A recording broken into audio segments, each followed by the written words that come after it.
Hello, everybody, and welcome to the PHLY Eagles podcast on a beautiful Wednesday afternoon, presented by TrueMark Financial. Bo Wulf, Zack Berman in studio, one day after the second open OTA of the spring. Get to see some football, Zack. You got to be feeling good. Yes, I like variety in my days. So Monday we're out on golf course.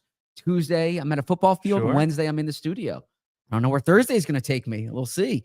But this is fun. It's good being here with you. Good to see you. We are adjacent to where they're setting up for the next episode of the exciting mics. So there might be some fun little behind the scenes things going on here at the studio. We're going to end on time today. No overtime today, but that's okay. We'll make it up tomorrow. Don't worry about that. We have lots to talk about. Now, on yesterday's show, we really went through the depth chart stuff. Yes. I don't know if there's anything you need to get to on that front, but no. We didn't get to talk to you really about the players that you talked to and some of the other big takeaways. So a couple big picture things I want to talk about and get your reaction to the players that you did talk to. But what are you smiling at? I'll circle back to it. Because I don't want to deviate from the show itself right now.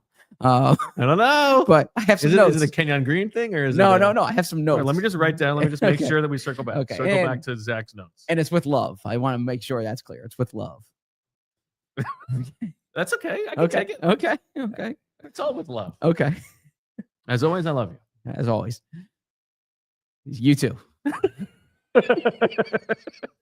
right. I want to start with Jordan Davis. Jordan Davis, I think, was a big topic yesterday. Yeah. Literally. Good one. Vic Fangio ducking the question. Only question he ducked ever. Although I think he kind of ducked the Bryce-Hoff question. Yeah, he did. There's no sense in him throwing a guy who's already gone under the bus. No, but he could have just been like, "We moved on." You know, he could have done that. To blame the hand as for why he's not here, like the hand didn't fall off his body. It's still there now. The hand presumably worked during training camp. I mean, I thought the thing about him talking about how we measure guys' hands and arms, and he didn't even have that. Yes, so it's like, yeah, well, really a very funny bit. Yeah. That's the one note he took in the prep. Yeah, mention the pre-draft. Yeah. Although you know what, I actually tell me if you felt this way. The answer he gave about how this year's defense is like last year's defense, and then he's rattling off the names. That was the only time ever in a Vic Fangio press conference I feel like he had prepared his answer, and he was like reading off. He was reading off. Oh yeah, too. well yeah. He brings the depth chart in front. I think that's the only time. Okay. Where I felt like. He felt like he wanted to say that ahead of time. So you thought he was going to get a question about depth? He thought he was going to put out the something depth. Like that, or it was one of those things where it was a point he wanted to enforce. He yes. was looking. Maybe that's the case because he did wait till it was like the third to last question of the press conference. So you're right. I was going to say poor KJ Henry, man. I mean, he was like he said three other guys. Yeah. Well, how do you know that he was not Powell Ryland, KJ Henry? And then are we talking Patrick Johnson? Are we talking O'Shawn Mathis? Mathis. So I feel like I don't know because there's four guys it could have been, and he said three other guys. So who is he leaving off?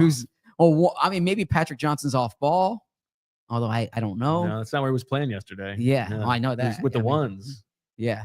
Yeah, that's a good question. I don't know the answer. One of those guys. It's it's good because if he had said O'Shawn Mathis. And not KJ Henry, then all of a sudden you're dealing with a really disappointed player. But now they're just thinking, oh, he forgot O'Shawn. And O'Shawn's thinking, oh, he forgot KJ. Are we thinking, too, that Tristan McCollum is Vic Fangio's favorite player? So this is I will stick by what I said yesterday on the show, that I think Tristan is a bit of a red herring. I think Andre Sam is the dark horse to keep in mind. Sure. No, I mean, you don't have to convince me on Andre Sam. Andre Sam appears twice in the book. 3 times. I took him out of the acknowledgments. You were going to say you were starting off with thank you to Andre Sam? No. I'll just give it. I was making the point. Thank you to Emily and the kids, and also to No, Andre. I was making the point how everyone matters. I'm grateful. So I was saying I value. So he was representative of the lowest player on the roster. I wrote in there I value everyone's time from Jeffrey Lurie to Andre Sam. And then as I was reading it back, that's a bit of a shot. I thought, I mean, I didn't want to put Andre Sam there. Poor guy. So did you say from Jeffrey Lurie to the last man on the practice squad? I changed it to Jeffrey Lurie, Howie Roseman, Nick Sirianni to the bottom of the practice squad. Okay. Yes, I changed it to that. Yeah, that would have been a tough And I wanna drive make- by on Andre. And real quick, I want to say, Marissa, I care so much about you. You know, I love you, Marissa. How about that? Am I allowed to say that? Wow, Okay. it says it to Marissa, but not to me. I'm sitting right in front of you. I love you, Bo. Just a boy standing in front of a boy. No.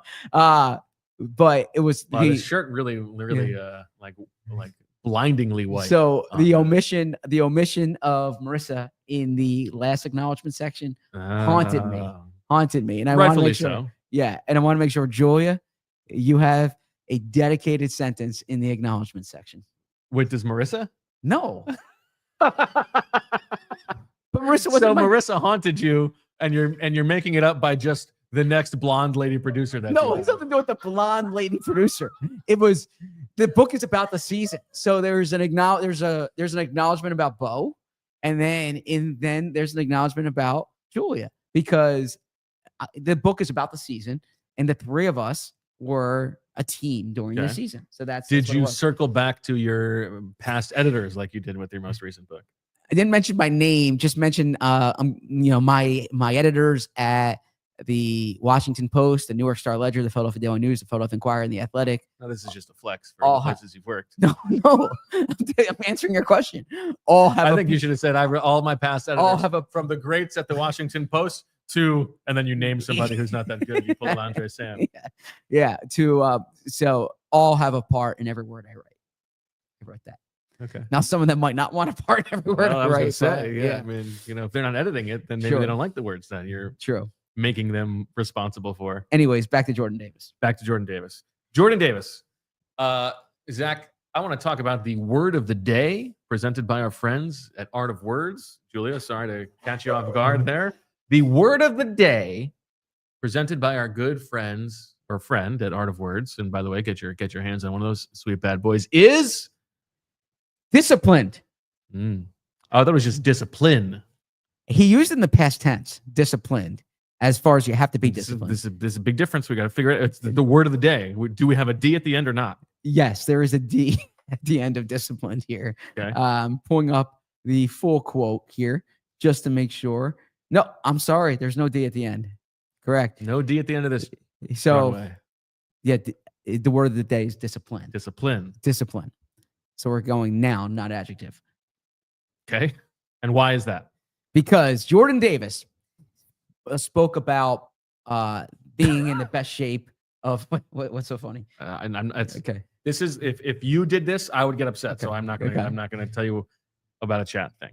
Jordan Davis was speaking about being in the best shape of his career, and because Vic Fangio brought this up, and I asked what went into it.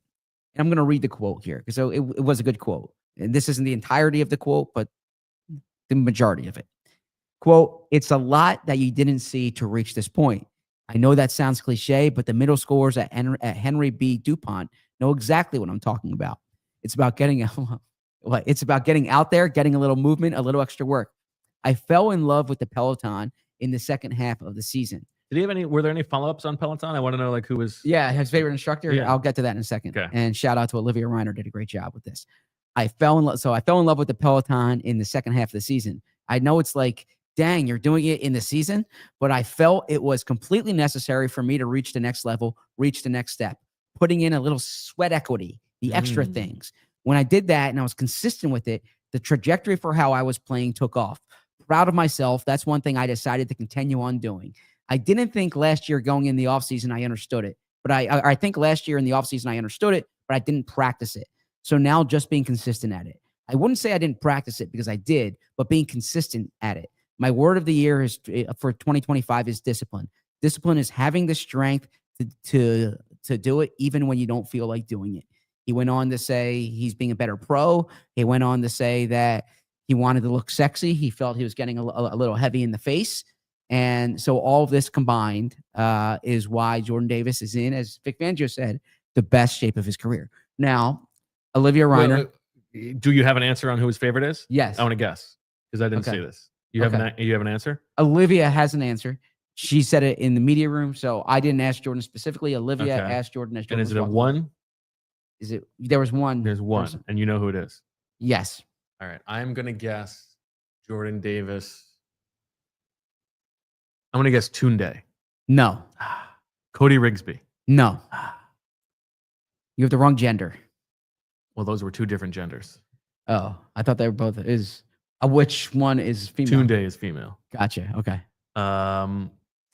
Is he a Jess? No. Oh, interesting. Is he a... The name has been used. A part of the name has been used on this show. Part of the name has been used on the show. We've done a lot of shows. Oh, you mean this This specific episode? specific episode. A part of the name. So is it a Julia or Marissa? Is there somebody who I'm not thinking of? Someone you're not thinking of. It's a word that was prominently used on this show. Julia knows what I'm talking about, I think. Discipline. No. Disciplined. No. I don't know. But it is a word you can make into, you can add a D to the end of this word. I don't know. Who is it? Allie Love. Oh, Allie Love. Are you an Allie Love guy? Allie Love's good. Okay. She doesn't, you know what though? I got to tell you, from a Jordan Davis standpoint, Allie Love is not pushing you that hard. No? You're having a good time. It's a nice, okay. It's an enjoyable okay. half an hour or 45 minutes, whatever it is. But I don't feel that Allie Love is like squeezing the last drop out of you. What a flex this is here. What? I mean, that you are so good at the Peloton that you know all the instructors. I'm not good at it. I just, I'm advanced I had it. I'm familiar that you know all the instructors. Well, how many instructors have you've worked with Tunde? Okay. Yeah, there's a lot of them. I've done rides with most of them. You've worked with Cody. You've worked with it down. with Allie. Yeah. So you choose by the instructor. Sometimes. Okay. Usually I would go for, I want like a climb ride. I'm going to get the most, that's how I'm going to get the most, calories out. Yeah. Admittedly, and I probably should change this. I've gotten away from the Peloton. Well, I mean, you don't, you've been doing F45. You're looking great. but well, that's nice you say. But no, for cardio, I prefer taking walks and listening to a podcast. Sure. So did that this morning. So I had a soft pretzel. So no, we're basically no, but I was gonna say when I did the Peloton, I would choose based on the music selection, like the theme, not the instructor. Yeah. Well, the thing is that if I'm doing it every day, then you're sure. more starved for choice. Whereas if I'm doing it less often, which unfortunately I am, then I can just go to who I want to do. I did the instructor during COVID. I did the same. I worked with the same instructor a few days in a row. And Emily accused me of having like a big crush on this instructor. Oh, guilty as charged there. I mean, whoa. But, she made the ride very pleasant, but holy smokes. But hey, you pedal with that thing. All right, anyways, back to Jordan Davis. Here's my question about Jordan Davis' conditioning. I know that we have been through this before. Last spring, everybody's saying how good he looks. Last summer, everybody's saying how good he looks. My question is not really about is this a false positive or how much this matters. It is, does this matter? Because is the reason that Jordan Davis is so far down Vic Fangio's pref list? I mean, he was 4th in snaps last year among defensive tackles. I hadn't even internalized that he played fewer snaps than Moro Ojomo last year. Is the reason Moro Ojomo? Yes. Okay, go on. Yeah. Ojomo. That's what I said. Ojomo. You're correct. Okay. You were ready for the correction that you didn't need. No. You didn't listen when I said it correctly. I was reinforcing what you said. Go on. Please proceed. Now I'm going to get testy. Does the conditioning matter? Or is it just that Vic Fangio doesn't think he belongs on the field that often? Yeah, but I think you hit it on the head. And I think that it probably has more to do with the latter. It's a bit of a distraction, I think it's a convenient, I don't want to say narrative, but a convenient rationalization, right? Jordan Davis was the 14th pick in the draft. When at Georgia, it wasn't like he was, this svelte 320-pounder, right? The appeal to him has always been the size. Now, the conditioning, I think, matters if you wear down toward the end of the year. You can't take a certain amount of snaps. My presumption is that Jordan Davis not being on the field as much during portions of the season had less to do with the conditioning he was in and more to do with the lack of pass rush juice. Now we'll see this year it does. I do think there are people in that building who felt Jordan Davis needed to be in better conditioning, whether it was an indication of commitment, whether it was how they felt it could avoid injury, whatever it may be. But I don't think the reason why his playing time was what it was for portions of last year, I think it had more to do with the skill set and less to do with the conditioning.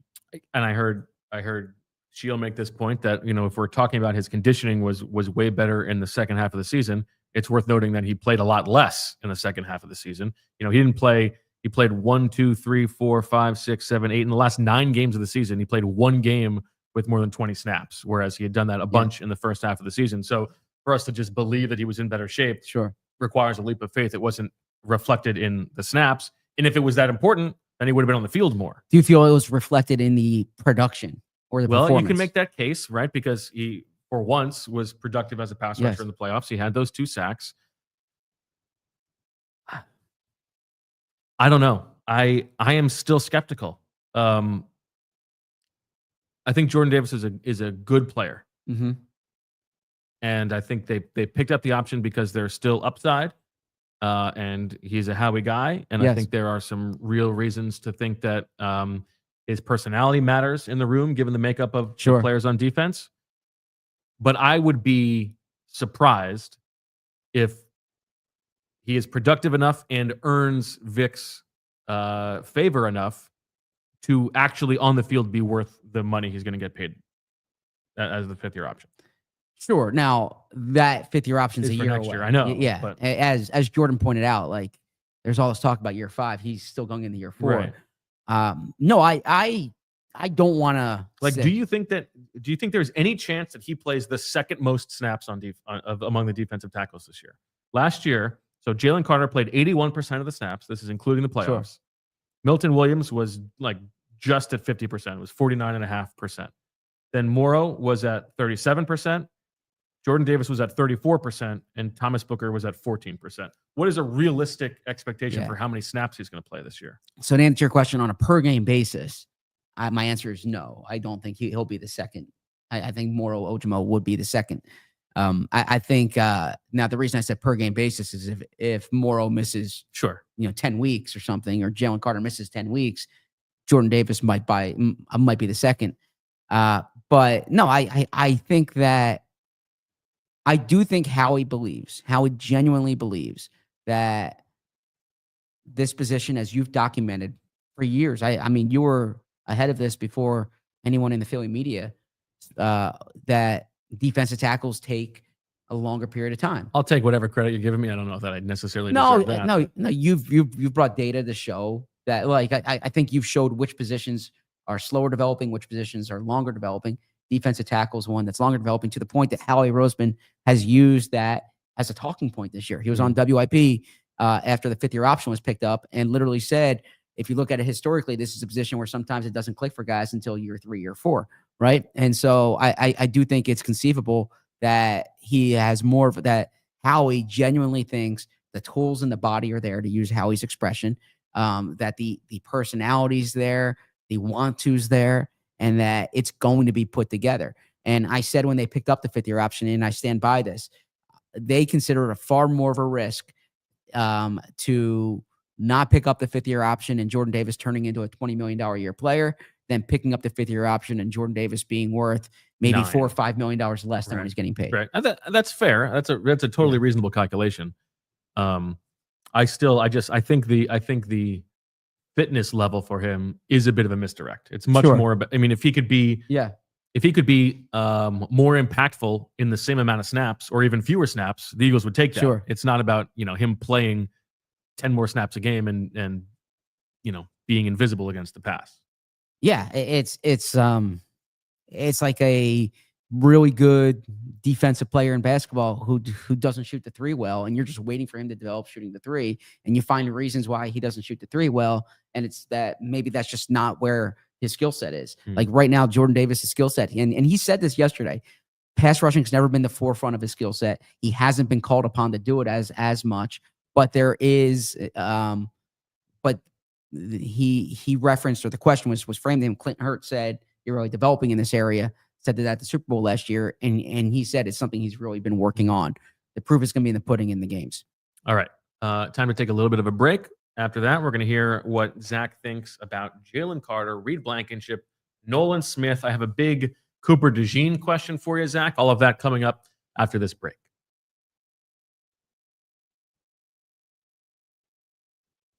When it comes to spending that hard-earned cash, well, sometimes it's out of sight, out of mind. That daily coffee habit, those streaming subscriptions, those bad boys add up fast without you even noticing. Well, that's what Rocket Money is there for, to make sure that you do spot those patterns so you can do something about them and keep more money in your pocket. With prices going up on just about everything lately, being smart with your money isn't just a good idea, it is essential. But managing subscriptions, tracking spending, and cutting costs can feel overwhelming. Lucky for you, Rocket Money takes the guesswork out of it so you can easily make smart decisions. Smart money moves are all about getting more out of every dollar. With Rocket Money, you can easily find forgotten subscriptions and have them negotiate bills for you, putting money back in your pocket. With all those savings, Rocket Money practically pays for itself. If you want to join the squad that's saving money with Rocket Money, all you got to do is check it out. Cancel your unwanted subscriptions and reach your financial goals faster with Rocket Money by downloading the Rocket Money app and entering the show name, the PHLY, Philadelphia Eagles podcast, in the survey so they know that Bo Wulf and Zack Berman and Julia sent you, not Marissa. Don't wait. Download the Rocket Money app today and tell them you heard about them from the PHLY Eagles podcast. Rocket Money, baby. So I don't know the next time I'll be doing a Bet365 ad on the day of an NHL playoff game, right? So I want to make sure that I hit you at the top with this. Big game tonight. Game 1, Oilers-Panthers. If you have a strong feeling about this game, take advantage of Bet365's early payout offer. You're a winner if your team gains a 3-goal lead with an instant payout on straight bets and parlay selection marked as winners. Bet365 has 90 million users worldwide. They live stream 780,000 events each year. But what I'm talking about is the early payout offers across NBA and NHL. They pioneered the live in-game betting. The big bets tonight, of course, the NHL Stanley Cup Finals. Tomorrow, the NBA Finals. Breaking news from Bet365.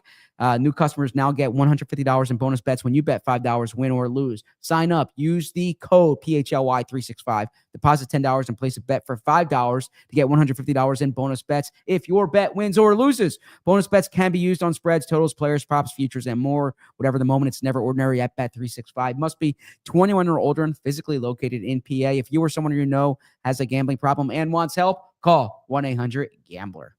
Last thing, we are running out. You got basically 24 hours to enter the sweepstakes to go with us to the Eagles-Packers game in November, the PHLY road trip in conjunction with Philly Sports Trips. On tomorrow's show, we are going to announce the 10 contestants who it is down to. And then on Friday's show, we're going to announce a winner. We're going to do that live. So you have until tomorrow's show to enter. We are talking all expenses paid, flight, hotels, tailgate, game, flight home, all that stuff. This is your chance to go see the Eagles in Lambeau, rub the tush push in their face. This is what it's all about. You got to go to allphly.com/PSTFansweeps to enter. And for Philly Sports Trips, check out Philly Sports Trips for the ultimate fan experience, including hassle-free travel packages to watch your favorite Philly teams on the road with everything from game tickets to tailgates. Check out their whole deal at phillysportstrips.com. Okay. So I'm excited about that. We're going to get to announce 10 tomorrow. Do a little random.org. And then on Friday's show, we're going to do a little spin the wheel, figure out who our winner is. I mean, hopefully it's a sicko. I hope so. All right. Anything else on Jordan Davis before we move on to Jaylen Carter? We'll discuss him throughout the summer. So I'm sure that we will. Jaylen Carter, the big man. Yes. Most important player on the defense. 81% of the snaps last year. Can he do that again? Yeah, he thinks so. He doesn't want to come off the field. He says he's having fun out there. Doesn't it look that way? And Jaylen Carter very much recognizes, and I've spoken to players about this last year, recognizes how good he is. And the goal for him is to be the best player at his position. And that's something that this year, going into this year, he wants to hit that. When he was asked which players are in your way, he says he doesn't pay as much attention to that, but he knows everyone talks about Dexter Lawrence and Chris Jones. And so he's like, if someone says that about me, congratulations to me, is what he said. Saquon Barkley's told him or has talked to him about Dexter Lawrence. But was he asked about this perception that he doesn't know what he's doing yet? He was asked more about the growth in his game, right? Like there's a lot more that can develop in his game. It was kind of framed as like, Vic said, there's a lot more for you to, and yeah, he recognizes that as well. He talked about how much. I asked him if he views this as a contract year, and he's like, he's not even thinking about that. You know how much fun winning the Super Bowl was? Like, did you see how much fun we had? Right. And so he says that's what's on his frame of mind. I'm just trying to think off the top of my head. You mentioned Dexter Lawrence and Chris Jones. If you are Quinyon Williams, Jeffrey Simmons, Nnamdi Matabuke, maybe, Vita Vea, those guys are all, a little bit older. All of them are, all the Pro Bowl defensive tackles from last year, aside from Jaylen Carter, are 27 years old or more. So is it fair to say that if you were picking a defensive tackle right now to start a franchise with, it would be without question Jaylen Carter? Absolutely. Based on what I've seen. Now, there might be some bias because I watch him every week, right? As opposed to some players who I don't watch every week. But yeah, Jaylen Carter, the arrow's only pointing up. I mean, I'm curious what the first number of his average annual salary will be on that next contract. If it has a 3 or a 4 in front of it. It's going to be a 3 or 4, right? Yeah. I don't know. What do you think? I think a high 3 is my guess, but I don't know. I mean, cap keeps going up. See how much the cap goes up, right? He's going to be their priority. Like he'll be. They'll make sure they do it right away. I mean, if he's as good as we expect him to be this year, he'll deserve it. And I talked about it with you guys when I was briefly on the show yesterday. Vic Fangio is unconcerned about his snaps, and I don't think that's. Are you concerned about it? Like, listen, like long term. Far be it from me to disagree with Vic Fangio or anything they did last season to have the best defense in football. If I was Howie Roseman, I would be. I'd like to see that 81% be like 74%, 75%. So like just a little bit less. Yeah. So I'm not dismissing the question from Jimmy Kempski. It was a good question and a fair question. It was kind of framed comparing it to Saquon Barkley, and the reason, like, I think it's two separate things. Running backs historically are viewed to only have like a certain amount of hits against them. As a team, you are incentivized to run a running back into the ground. So I think that, and correct me if I'm wrong, the argument we're talking about signing this guy to an 8-year deal with $40 million per year or something like that. Like, yeah.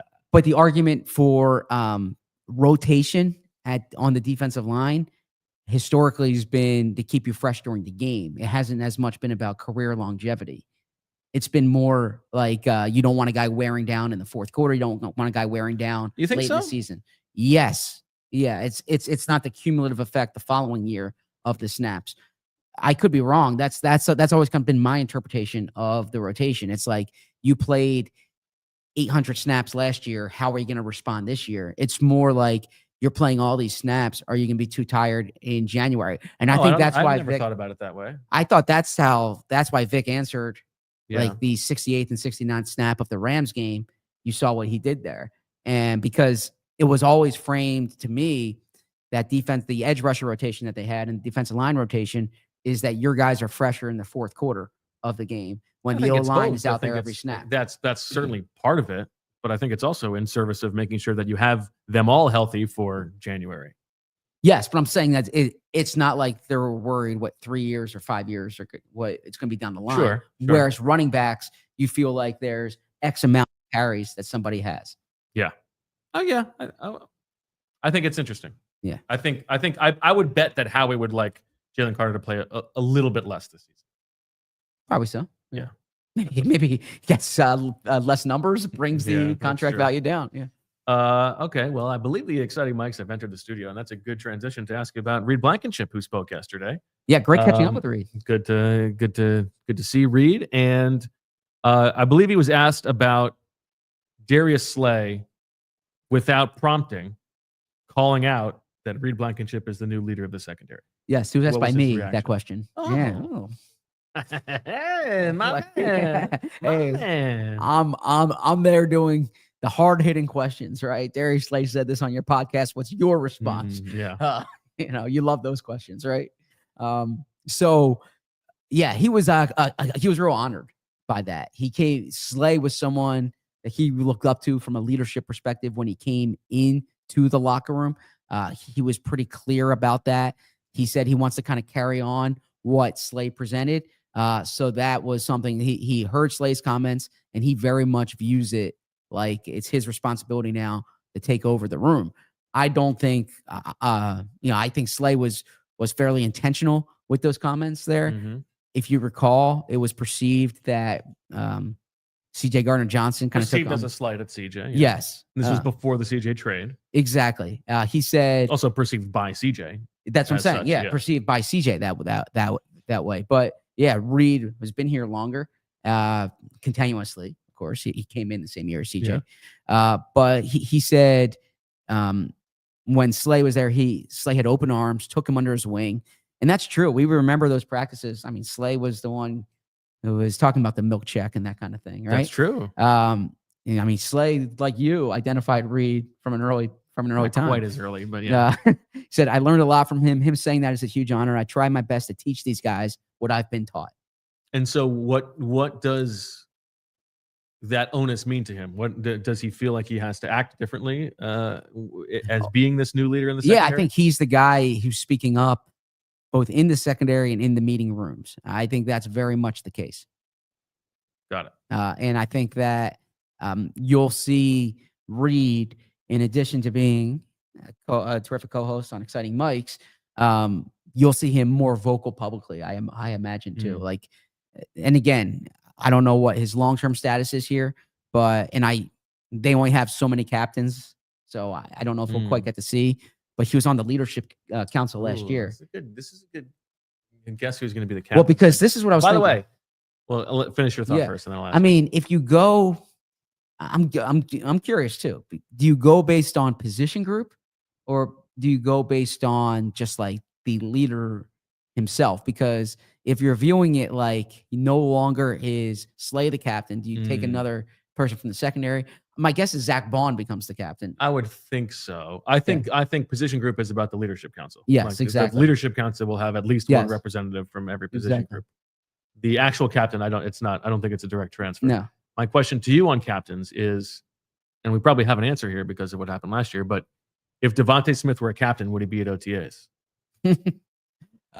No, I don't think so. Because he wasn't last year. Yeah. Right? Yeah. He's got his own deal. I think Devontae, Devontae's chilling on his own. And so then the question is, do you think that the reason that he was the guy who didn't get to keep his captaincy last year is because he didn't go to OTAs? No, I don't think that's the case. Okay. Yeah. Still a very awkward thing, I feel. I mean, Devontae, I think he's to have the C and have it stripped of you is very personal. It's good. Well, I'm curious if he took it personally. I would imagine he's universally respected in that locker room. Of course, he's not a vocal guy. In terms of even like behind the scenes, I don't think he's like especially vocal. Mm-hmm. But he said he's more a lead by example type. Yeah, it's a good question. It's hard to really get him honest about anything. Like, for instance, he was now I gotta give a little mea culpa to Devontae here. Episode 1 of the offseason training, wasn't really enthused by that. Episode 2, he brought the juice. Oh, man. really? Oh, yeah.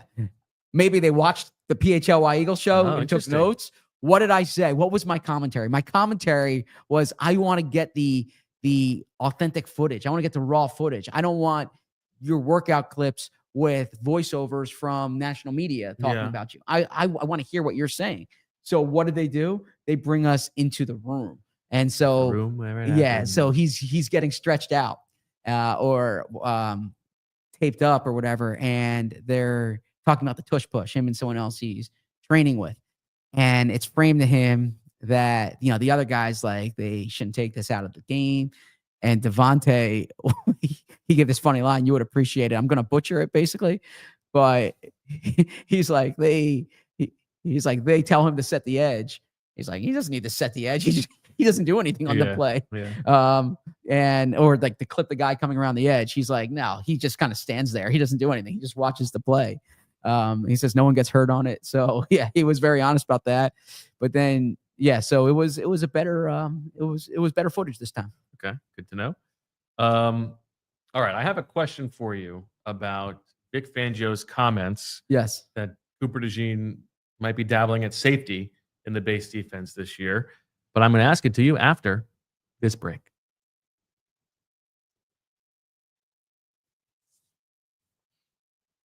And instead, I will tell you about our good friends at Empire Today. You know all about the flooring experts. There's nobody better in the game at knowing floors than Empire Today.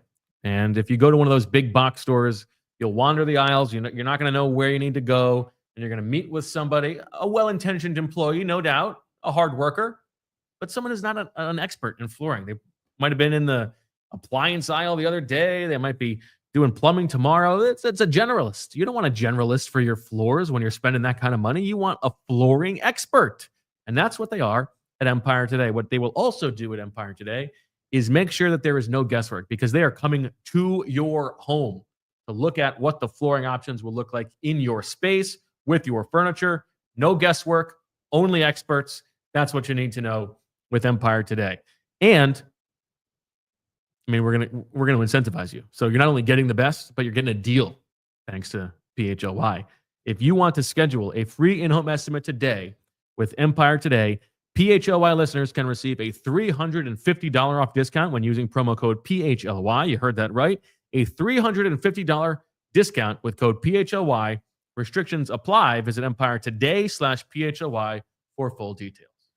Working in a coffee shop near Ballackinwood recently, and I'm looking around. I'm saying a lot of good heads of hair here. I wonder if they've been to Glatt Hair by Morgenstern Medical in Ballackinwood, because Glatt Hair by Morgenstern Medical, they know hair transplants are not just cosmetic, they're real surgery. And if you're considering flying overseas to save a buck, think again. You're getting care from board certified surgeons with over 30 years of experience. They follow strict U.S. safety standards and deliver results that actually last. And here's the best part. You can text them a photo of your hair right now, and their team will take a look and let you know what options make sense for you. No pressure, just expert insight. Skip the travel, skip the risk. Get real care from a trusted local team. Text your photo or call 610-980-4000 or visit glatthairmm.com. That's Glatt Hair by Morgenstern Medical. Let's get that hairline back in the game.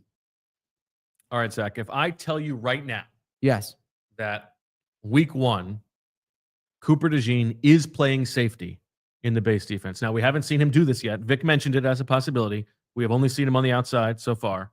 Except in 7-on-7. Yes. He played safety in 7-on-7? Yes, he played safety in 7-on-7. Oh, I didn't see that. Yeah. Okay. Really? Now you got me second guessing, but yeah. First rep of 7-on-7. Really? Yes. Okay. I didn't see that. I believe you. Yeah, I mean, did you think he was on the outside there? Yes. There was a play where there was motion going on, and he motioned inside, but he was the outside corner. First rep of 7-on-7? We can ask him. But this is the where we got. Let me see. Yesterday's notes, 7-on-7. No, he was on the outside. Jesus. All right. That's Quinyon on the left, Cooper on the right, and it was Sidney Brown with Reed to start, and then it was Makuba. First play, 7. Anyway, okay. My question for you, Vic talked about it. It's a possibility. If I tell you right now that is what he's going to do in the base defense, do you take that more as a knock against what they have at safety, or confidence, and it's a really good thing that they're willing to trust Kelee Ringo on the outside there? Yeah, good question. Sorry, I'm thrown off because I got that wrong. I think I guess I was watching the middle of the field and screwed that Okay. up. I think it would have more to do with the skill set of Cooper in that case. Now, perhaps you can say confidence in Kelee. I think the way to frame it, and I wrote this on allphly.com today, is in that case you're looking who are your 4 best in that situation, and I think it's conceivable that Cooper DeJean could be one of your 4 best. Or I'm sorry, that Kelee Ringo is one of your 4 best, more so than Drew Makuba or Sidney Brown. So I also think too that you're probably thinking about run fits there, and maybe you want to seal the perimeter, but you probably want Cooper more closer to the ball, and so theoretically, if he's at safety, he could do that. Yeah, it's interesting, and again, keeping in mind that we're talking 5-6 snaps a game, and even less if you're not even counting the goal line. I could go either way. The downside is lower if you don't really trust the corner. You would rather have Cooper there, and it is a little. You don't see a lot of safety substitutions like that, where with a safety being trusted to be a really important safety valve in the nickel defense, and then not being trusted in base defense. Whereas I think you could sell it a little bit more as normal with a corner, but I think there's a good reason to think that that might be where he would be best in those situations. So I'm curious how that plays out. I think if that is how it plays out, I think that is probably good news for Kelee Ringo. Yeah, well said. And so I said this on the Anthony show this morning, that we're probably making too much out of the base defense part of this, but I think the reason why it's a story is it speaks to Cooper's versatility. It speaks to Cooper's value on the team. Really, I think the prevailing sentiment that I have from this discussion is he going to be on the outside? Could he play safety? Is they want Cooper on the field 100% of the snaps. And so you're willing to disrupt the harmony of the defense, or the harmony of the secondary, if you will, moving, mixing and matching between formations to ensure that this is a player you have on the field all the time. It begs the question to me that, I think Kelee Ringo is a good player, and I think Kelee Ringo should be the starter on the outside. But I just wonder if they. How much did you love development is the burden of leadership, or repetition is the burden of leadership? That felt. I mean, I feel like there might have been like a standing ovation from you when he said that. Oh yeah, yesterday was a big day for my, the little nuggets of motivation that I saying. Repetition is the burden of leadership. How about this? On Nolan Smith's mirror in his house. Now, I don't know if he wrote it literally on the mirror, or if he wrote it on a piece of paper and taped it on the mirror. Okay. He has BU. Boston University, the Terriers. No, BEYOU. That came from Brandon Graham. That was Brandon Graham's message to him. That's on his mirror. And I said, so it's literally on your mirror. There's 2 things, that and take off your seatbelt. I didn't get... I got to find out the meaning of it. Was a truncated press conference. I didn't get to ask about that. Okay. I think it has the way you play, take off your seatbelt, play recklessly. Yeah. That's how he plays. That's how I'm assuming it is. I'll follow up the next time I'm able to speak to Nolan about that. But text and drive. No. Well, that was always the Robert Saleh, all gas, no brakes. So I was like, sometimes brakes are good, right? But to answer, so it must have been terrible against play action. Yeah. So the Cooper DeJean part of it is, I just think it speaks to he is one of the most important players on this defense. He's going to be on the field every snap. I think that's why this is such a relevant storyline. I also think too the long term part of this is something we'll need to monitor. Okay, what was it about Nolan Smith other than BU that you wanted to talk about, because he's the other player you spoke with? Yeah, Nolan Smith's ready to take on a bigger role. He knows that's the case. Brandon Graham has told him that. I asked him about the next step in his game, and he said it's to be that pass rusher. And then he said, but he has to be the ultimate player. Vic Fangio tells him to play the game the right way, and his interpretation of that is, and I'm quoting him here because Anthony loved this quote on the show this morning. I've got to crush the run in order to rush the passer. When you play the game the right way, don't chase sacks. Be a football player, truly. So crush the run to rush the passer. That is And that's how that is how he plays. Yeah. That's how Bryce Huff didn't play. That's Bryce Huff's not here anymore. Poor guy. But yeah, Nolan Finally is, tuning in, knowing that he's not going to be discussed as a bust. He can finally just get some actual Eagles insight, and you just throw him under the bus. So Nolan was talking about. He said Vic Fangio. He's never even told Vic this. Vic doesn't realize how much of an influence he's had like on Nolan's career. He said watching Von Miller in Fangio's defense made me want to be the person I am today. Relentless. Like, who is that guy? What does he do during the offseason? Why is he always at the ball? Coach Fangio, watching him and how he molded those guys, it's nothing for me to listen to him. To be coachable, are you crazy? Now, the caveat here is Von Miller only played one full season in Vic Fangio's defense. So I imagine the Von Miller film he watched was from other defenses. Maybe Jack Del Rio's or I'm trying to think. Who was Jack Del Rio John Fox's D coordinator? When they went to the Super Bowl, when they won the Super Bowl and he was the MVP, John Fox was the head coach. I think it might be Del Rio. I'm not sure. I think it might have been Del Rio. But point being that there have been a lot of really good edge rushers who've played in this scheme before. And, I think a Khalil Mack being one of them, right? So that's something that really jumps out to me. Okay. That Broncos team was Wade Phillips. Okay. All right. Better. Yeah. I'm a much more of a Wade Phillips guy than a Jack Del Rio guy. Yeah, me too. Yeah. No doubt about that. Wade Phillips, underrated head coach. Terrific defensive coordinator. Also underrated defensive coordinator. I mean, one of the five best. I think he's properly rated defensive coordinator. I think he's still underrated. Okay, I think he's kind of viewed as like this failed head coach, and I think that he's weren't that bad. Yeah, in Dallas and in Buffalo. Okay, I want to get Zach's notes on the depth chart stuff from yesterday, but first I do have to tell you one more time about the PHLY Liberty Open that's coming up at Valley Brook Country Club. You can pay to golf with Fran or Jamie or Handsome Rich or just with your buddies by a foursome. We're talking Saturday, June 14th, 2 o'clock, shotgun start at Valley Brook Country Club. I mean, I'm going to be there. Don't you want to see how bad my swing is? But they can't bid to be part of your foursome? No, my foursome's closed. Okay. You can visit allphly.com/events to learn more and purchase an individual or foursome reservation for the tournament. Die-hard members are eligible to save $50 on a foursome. Terms and conditions apply. I'm not going to spoil who the guest is for this is next week's episode of the Exciting Mics. I'm just going to say a beautiful bald man just walked in. Could be anybody.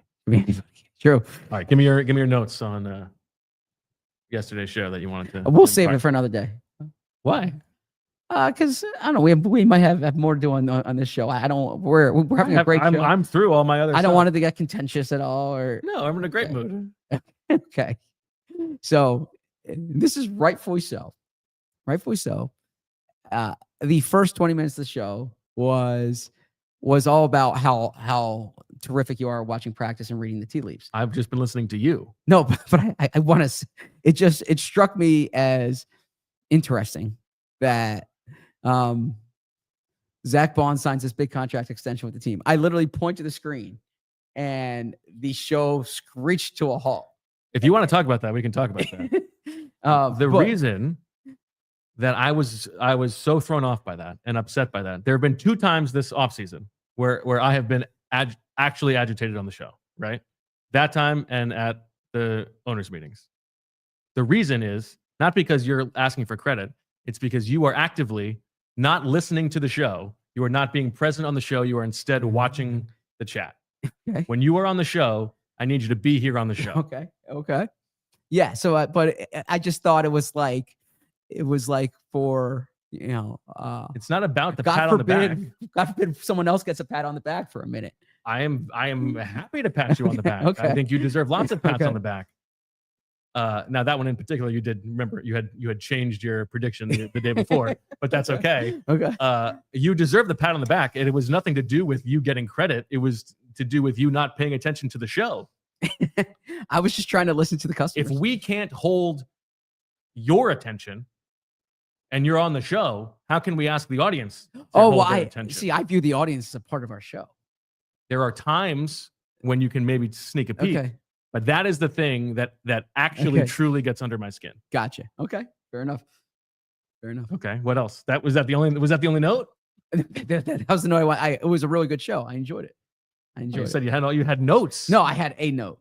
That was a really good show. Okay. What else? What else from the show? I thought I was budgeting like 8 minutes here. Oh, no. I was from the show. I was driving home listeting to it, and I was like, "Yeah, we get you know how to read the tea leaves." Well, yeah, that's the third reference. I'm playing a part. That's here. the third reference to this. Yes. Yeah, I think you are also guilty of not understanding like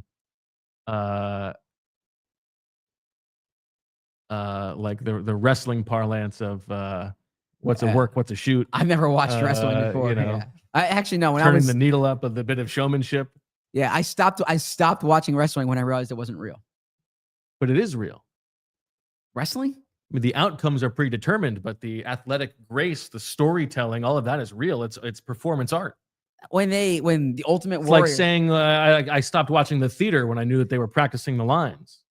When we know you don't like the theater. When the Ultimate Warrior throws Hulk Hogan to the ground, still hurts. He's taking the fall. No, they're doing it gracefully, right? You try falling onto that mat and Vinny, seeing how it hurts. Hey, Vinny, please weigh in. They're not. It's not like they're jumping on pillows. It's like like a guy's jumping into thumbtacks. That's not. I don't like predetermined outcomes.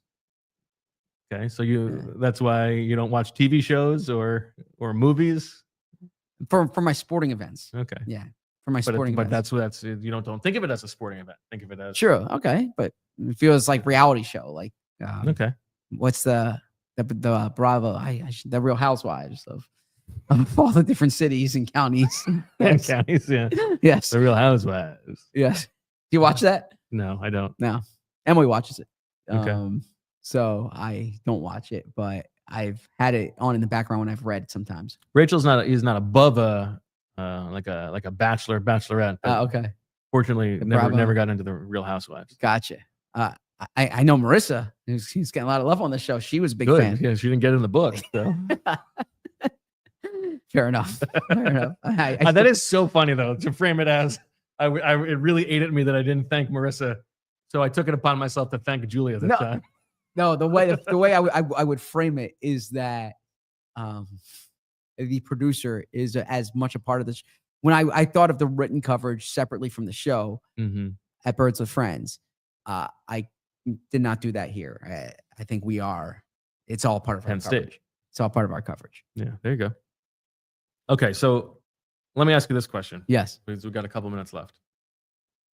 What roster battle, whether it's for a starting job or anything else, has you've changed your allocation on turkeys the most based on what we've seen in 2 OTAs?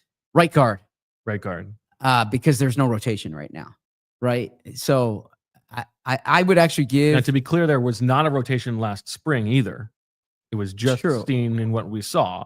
Well, Becton wasn't playing right guard at that point. He didn't get into right guard until mandatory minicamp, I think. Now, maybe there was a day when we weren't there, but they didn't experiment with Becton at guard. He was at left guard in the spring when we saw him. Yeah, but they didn't move him to guard until like a few practices in, right? And so it was when they were missing some players. So I think now again we'll see what happens this spring, but this summer. But as you correctly pointed out, with Quinyon Green being on the left side, in order for Quinyon Green to be the starting right guard, he would need to play right guard.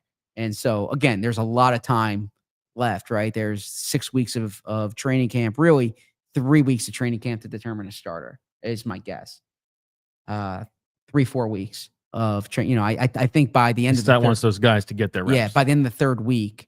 After the third week, you're going into your second preseason game. So their joint practices are going in. So at the end of the joint practices with Cleveland, my guess is they're going to want to have a starter determined. That sounds right. Yeah. So if we see a rotation, so then 2 weeks ago you would have said, I thought Quinyon was going to be the guy there. Okay. And the fact that Quinyon hasn't mixed in there, it speaks out to me. Okay. Yeah, I think I would have given them both like slightly under 50 turkeys 2 weeks ago, but I probably would have had a couple more on Quinyon Green. And I think it's right that even though a year ago it's not how this worked out, I I'm putting a few more turkeys on Tyler Steen right now than I would have 2 weeks ago. And I think it's notable that Drew Makuba's getting as many first team snaps as he is, because I feel like this has played out as we would have expected. But I think for a rookie to be taking that volume of snaps now, of course, it was a different situation last year, but Quinyon wasn't with the first team on the outside until the middle of the summer. For him to be taking this volume now, presumably, unless his development stalls, he'll see he'll see more and more. I think you could make a case that actually the thing that has changed the most is having tangible expectations for when Jihad Campbell is going to be on the practice field. Jihad, and so maybe the biggest turkey mover is that there's a much greater chance of Jeremiah Trotter Jr. being the week 1 starter than I would have thought 2 weeks ago. Interesting. Yeah, I was thinking that I wrote that today, that there's that opportunity. I still think if Jihad's ready to play, he'll be the starter. I think probably, but yeah, I mean, it could also be maybe it's a bit of a not full time. Yeah, it's a bit of a rotation thing. But I mean, there's no doubt that the individualized attention he's getting from Vic Fangio is in service of preparing him for week 1. Sure, right? That's what they're trying to teach him. But if we're talking about the base defense, you're going to need Trot on the field at that point too, if they play base week 1. Not necessarily. Unless you have extra defensive linemen. Yeah. That's what they usually do. Yeah. They've got 3 defensive tackles. Yeah. True. Okay. All right. Well, I think that'll about do it for this episode of the PHLY Eagles podcast. Thank you to Andrew for stepping in to produce this bad boy remotely. Thank you to Julia for setting us up for success. Thank you to Marissa for paving the way. And that'll do it. We'll be back tomorrow, 2 o'clock, and Friday as well. Zach Berman, King of the Beats. I didn't realize until now that we've got a real black and white thing going on. Yeah. Looks good. Yeah, good and evil. You should coordinate this more often. Yeah, I like that. Anyway, good show, good discussion. We will be back tomorrow. And as always, we love you. We all silly like the mayor.